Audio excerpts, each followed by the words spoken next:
study session 2, listening skills. Okay?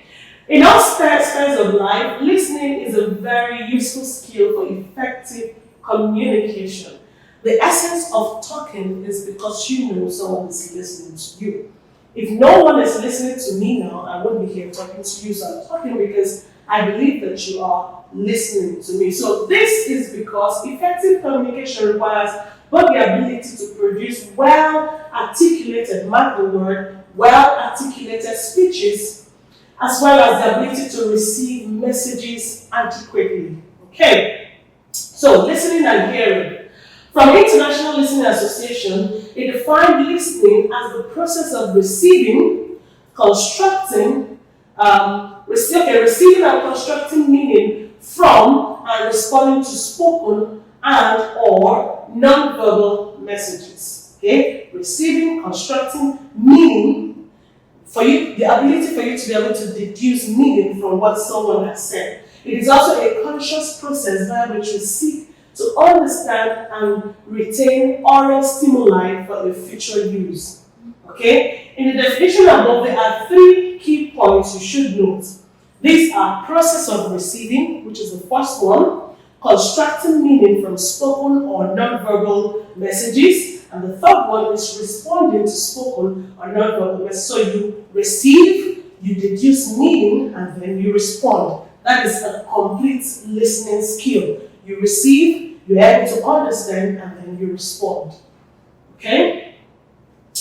It is important for you to be able to differentiate between hearing and listening because there are terms that cannot be used interchangeably. Okay? So we're going to look at the difference between hearing and listening. Okay, what are the differences? Hearing is a natural and passive process which requires little or no conscious effort, while listening is an active, deliberate, and conscious process. So I could be here, you are talking, I'm looking at you, all right? I'm hearing sounds, but I'm not actually listening. It is only when you ask me a question of what I've said that you'll be able to know whether I was actually listening to you or I was just hearing. That's why you hear some people, when they are talking at some point, they pause and say, are you listening to me? Because they know definitely you are hearing, but the question is, are you really listening to understand what the person is saying? Hearing is not a mental process, while listening is an active mental process. For me to listen to you, I have to be deliberate and conscious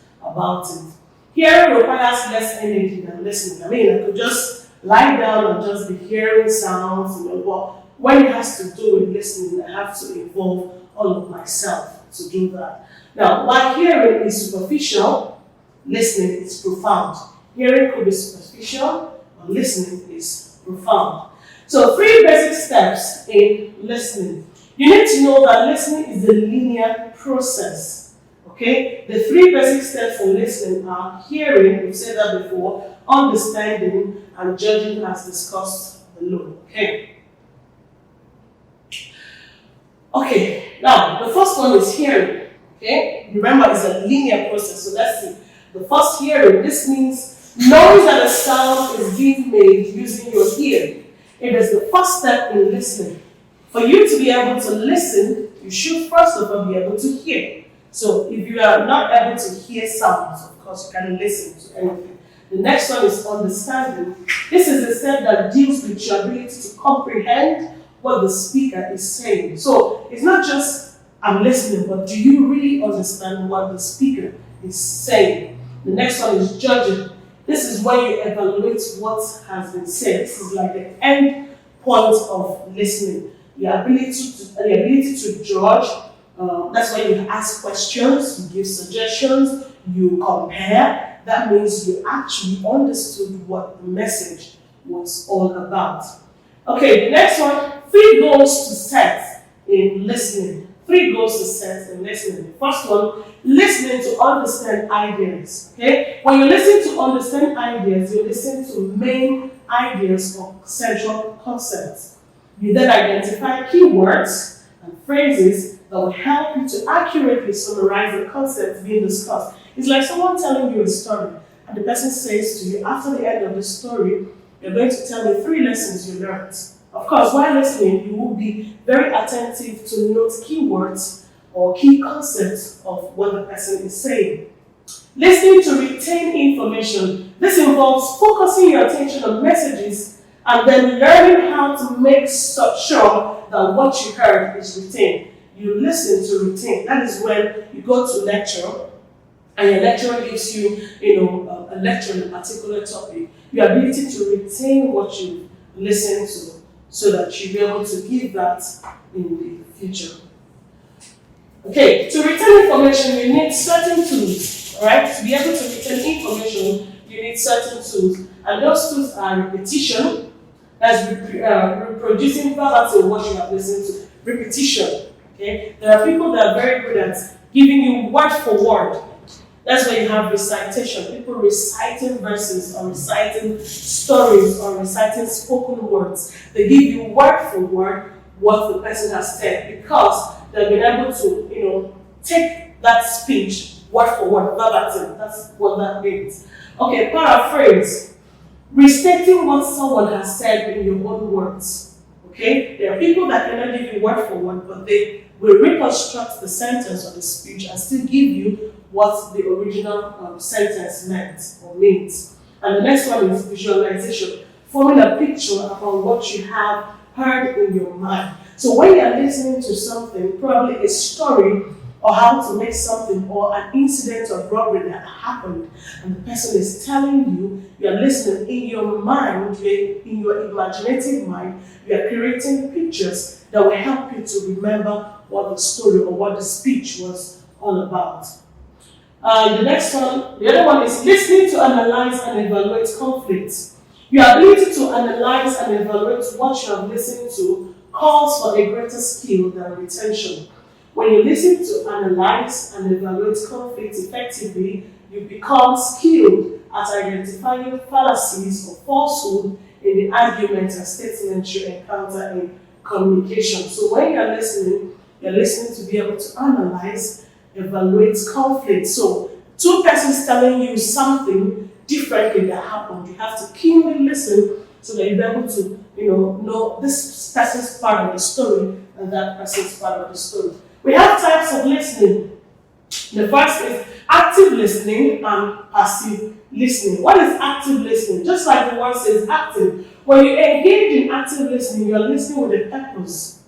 So when you're actively listening, you are not just listening to the whole thing the person is saying, but you have a purpose. There is something, there's an information that you are probably anticipating or you are keenly listening to get. In other words, you engage all your senses, attitude, thoughts, feelings, intentions in the communication process. That's why some people, when you see them listening, they don't want distractions. They could put their phones on silence. They don't want anybody to tap them, to call them, to distract them. They are consumed because they want to get every bit of information needed in that speech. Okay? The next one, still on active listening. Active listening is serious, is critical, is discriminative, and is social. Social meaning is appreciative or conversational. Okay? Now, the first one, serious listening. This is a form of active, purposeful, and goal-directed listening. Here you give rapt attention to what is being said. By its very nature, serious listening requires a lot of concentration, attention, selectivity, and mental process. That is what we said before. So someone who is seriously listening might not really have everything the person said jotted down, but you just have key points jotted down. Okay? The next one is critical listening. This is when you listen to speeches in order to distinguish between facts and opinions or logical and emotional arguments.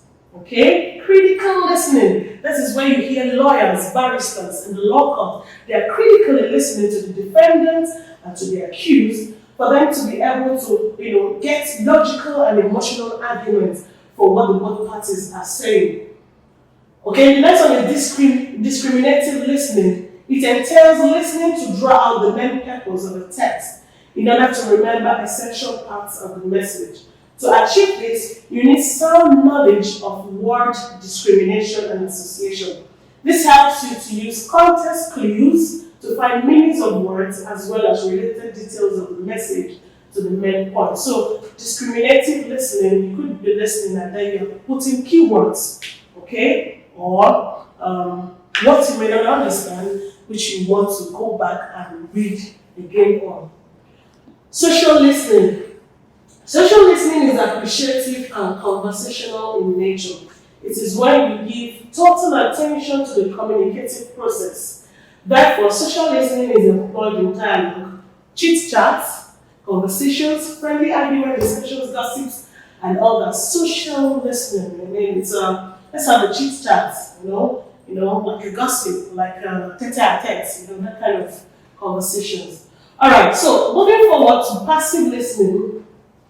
Passive listening, just like the word entails, is when you engage when you have little or no personal involvement in the communication process. You are just listening, so the person speaking will not feel your mind is not there. So you're listening. At the end of the day, you may not really have a contribution or a question, to give. Did you understand? You just say yes. You just listen, but you're not really involving your whole self. Note, you must note that passive listening is a negative listening behavior. It is, however, unavoidable and beyond the listener's control in some instances. I mean, there are some instances where there's some lectures or some conversations that might not really interest you. Maybe you're in the midst of friends that are talking about football, and you're a football person. You're just there listening, not saying anything because it's not your area of interest. Okay, so that is for passive listening.